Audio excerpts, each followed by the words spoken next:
The Panini Senior Bowl presents fifth quarter. Here's Simone Eli and Gerhard Mathangani.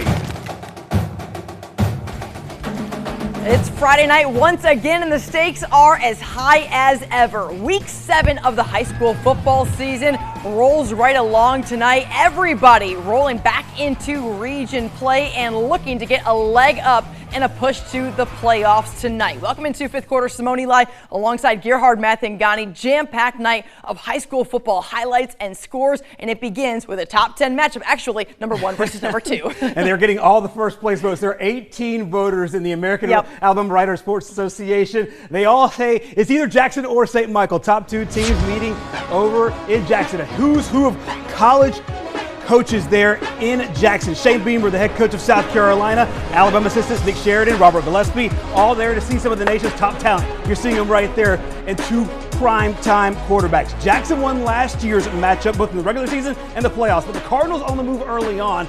This is Noah Moss with the handoff, an early touchdown. E.J. Crowell, we have talked about him time and time again. The 5-star running back was sensational today, hurdles a couple of defenders. He has more than 300 yards, spoiler alert, on his big day. However, the drive capped off by Landon Duckworth. The South Carolina commit ties the game at 7. St. Michael back in the red zone. Gunnar Rivers, beautiful pass here to Brody Jones right over the middle. The South Alabama commit, the go-ahead touchdown, now 14-7. Into the second quarter now. Noah Moss here. Big play here for St. Michael. They get back into the end zone once again. I'll tell you what, though, this is back and forth as far as the scoring goes in this one. Late right now in this game, St. Michael leads it 49-39 in this contest. Yeah. Lots of scores, lots of yardage from all the big playmakers. Yeah, E.J. Crowell over 300 yards on the ground tonight. We'll have a final here in just a little while. All right, let's head to Bruton now. T.R. Miller celebrating homecoming against Cottage Hill in a top 10 battle. Great to see Ken Lett honored by the Tigers tonight in pregame. All right, let's head to the action, guys. A lot on the line, and how about Shamar Tootle, the young gun, connecting with his favorite target, Caleb Metzner, on the massive touchdown catch. The Warriors gonna strike first. It's 6-0 after the missed PAT. All right, Tigers on the move, so they think. Tyler Hansen gonna get picked off by Caden Wiggins, and the Warriors offense is gonna take advantage. Metzner this time in for the touchdown yet again. The South Alabama commit making it happen. Later it's Tootle on the 2-point conversion, a little fancy, and into the corner. It's Metzner again. How about Cottage Hill getting the big dub? 28-14, the final over T.R. Miller. All right, top 10, Cottage Hill. Huge, very impressive win. 5A now, top-ranked Viger on the road at Alberta. Simone, we heard Coach Joel Williams say at the beginning of the season he was going to throw some trick plays out there. Opening kickoff, onside kick, and they recover it. However, Warriors first play, Samuel Harrison, drop back pass here, but it's Vigers and Miguel Wilson forcing the fumble. Michael Tucker picks it up. He's gone the other way. Was it the catch? Was it the catch? Was it the catch? I'm not sure. 7-0 Viger though. After that, a little bit later on, it's Sammy Dunn this time, finding one of his favorite targets. Dylan Jackson wide open for the touchdown.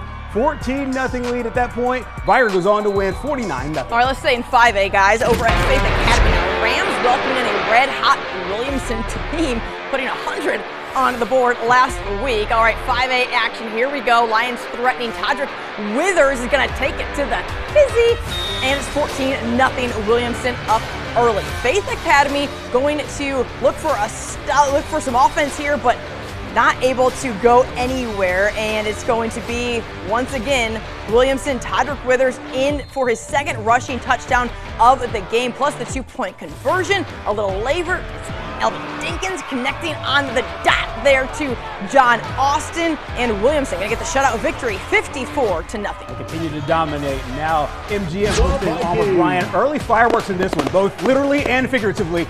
Bryant on the kickoff, and it's MGM's Elijah James that fields it, and watch him go right up the middle. Great blocking by the Vikings.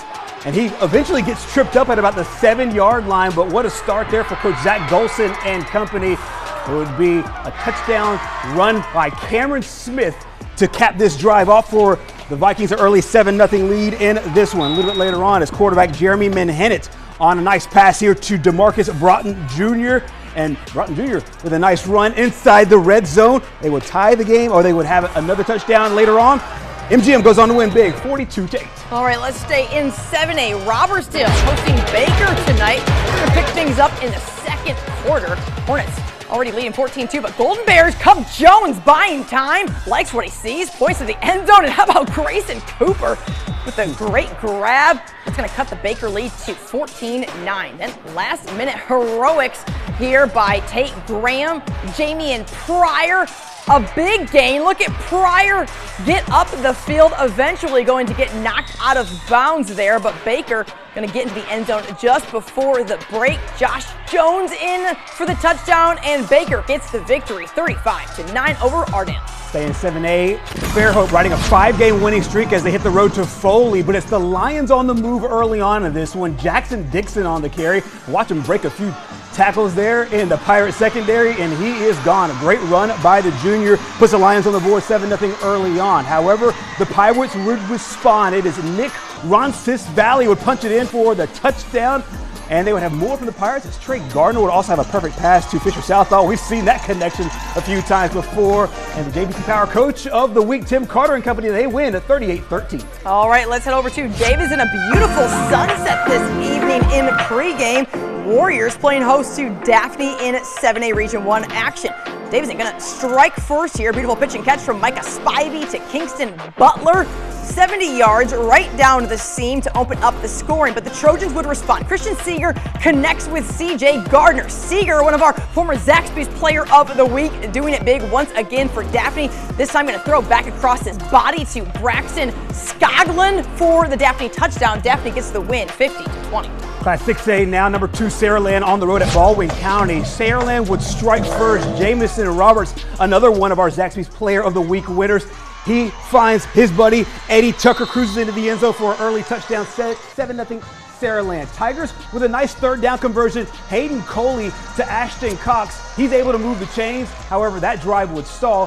Saraland's next possession, long drive capped off by P.J. Brown's 5-yard touchdown run. Saraland goes on to win it big, 28-0. All right, over to E.E. Delaney Stadium now. St. Paul's hosting Gulf Shores tonight. We said there were a lot of big-time coaches in the house. How about Oregon's Dan Lanning checking out his commit on the defensive end. Tank Jones, but doing it on the offensive end. The great tip to himself, falling backward into the end zone for the touchdown. There, the Saints on top. Gulf Shores going to respond here. It's that connection. Judd Harris, one of his favorite targets, Carter Davis. A little bit of celebration with his buddy here in the end zone. Love that. All right, later, St. Paul's on special teams gets the blocked punt. That's a return for a touchdown. This one went down to the wire. St. Paul's gets the go-ahead score late, and the Saints going to get the big 6A Region 1 win, 27-23. Monster win. Stay in 6A now. Spanish Fort hosting Blunt. Homecoming night over on the hill, and the Toros offense on the move early on. Jalen Thibodeau, beautiful pass here in the back of the end zone to Cullen Mitchell. In traffic, an early 7-0 lead for the Toros. However, Blunt will respond. Watch this. Mason Jackson, quick pass to Naheem Thomas. Nice little move there. He hits the sideline. He's gone. No one will catch him. 70-yard touchdown. Blunt with a 2-point conversion. No good. 7-6 Toros. Early in the second quarter, it is Thibodeau once again under pressure. He just heaved it up to Juju Bonner, and he would end up getting it to go. And Spanish Fort would go on to win this game over Blunt. And the final score here, 41-22. That little juke move that we just saw, no problem for Jason Garcia getting it done as one of our photographers. I love it. All right, guys, coming up next, several more highlights to come. We're going to head over to UMS, to St. Luke's, Theodore, LaFleur, Bayside. Several highlights in 3 minutes. Stay with us.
Now, Fan Cam, brought to you by Greer's.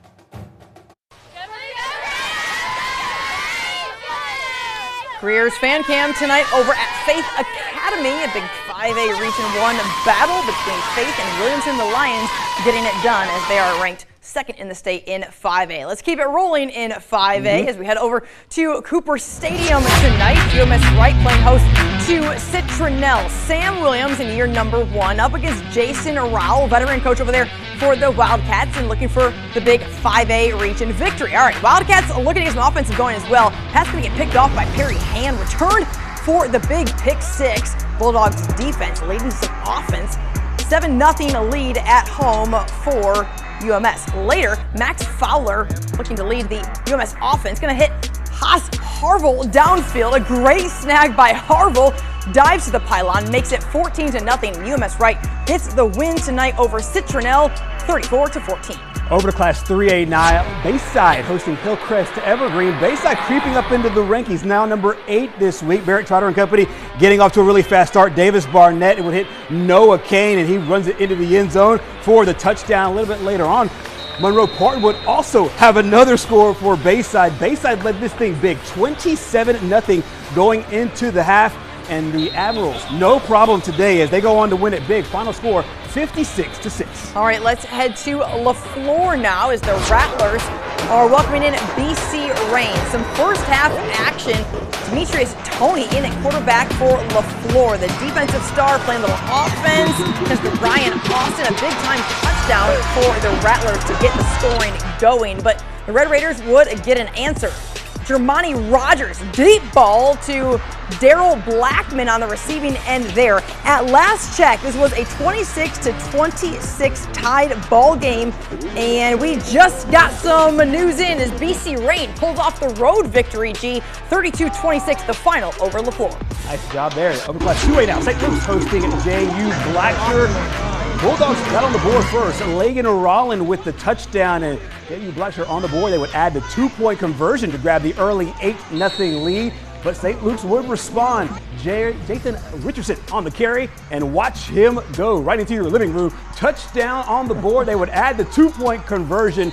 Blacksher and St. Luke's now tied at 8. More from the Wildcats is Cameron Roberts. Nice little short pass here to Rylan Useric for the touchdown. All netted up at 16 at that point, but Blacksher will go on to win. Final score 51-16. All right, some Thursday night lights action finally as Theodore hosted Murphy yesterday at 6A Region 1. Kendrick Abel doing what he does best, breaking loose for the touchdown run here to make it 10-0.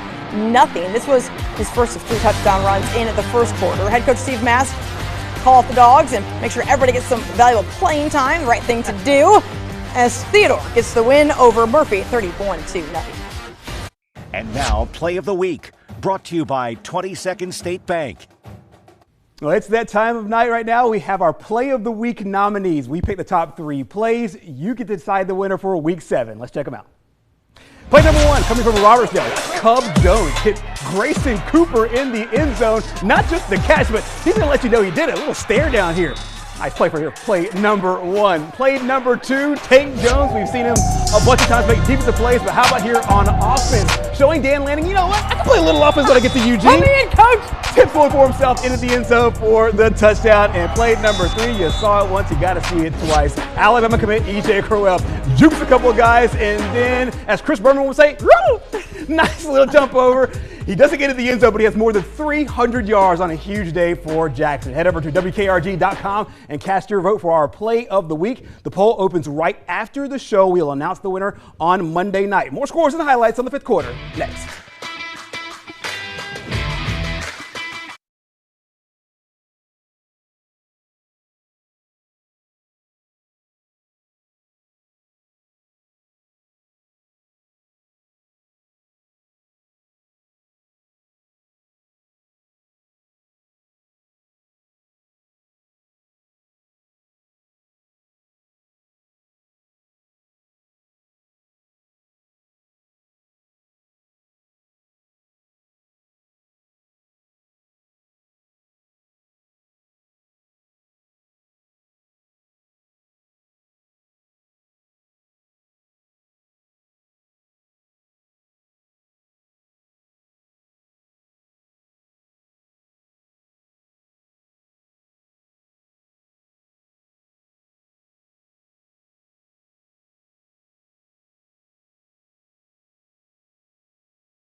Well, here on Fifth Quarter, we are very proud to partner with the Panini Senior Bowl, and moments like this tell you exactly why. The Senior Bowl always giving back to the local community, and today answering the call there in Monroe County, and head coach Robert Wilkerson helping out the Tigers football program by donating more than $1,000 worth of football equipment, G. Yeah, this is incredible always to watch the Senior Bowl reinvest and give back into local football programs. Got a chance to see all of the Senior Bowl officials. That includes Executive Director Drew Fabianic, who was there. Molly Middleton was also there to obviously give a lot of equipment, but also give a lot of support to a very, very good program. Yeah, a program that really, really needs the love and the attention. And so congratulations just for all of the wonderful things happening there in Monroe County. Head coach Robert Wilkerson reached out to community asking for some help, and a lot of people have answered the call, including the Panini Senior Bowl. So really, really great stuff there. Always community driven and community first there from the best all-star game in college football. No doubt about it. They use all the good stuff that they have from the great all-star game,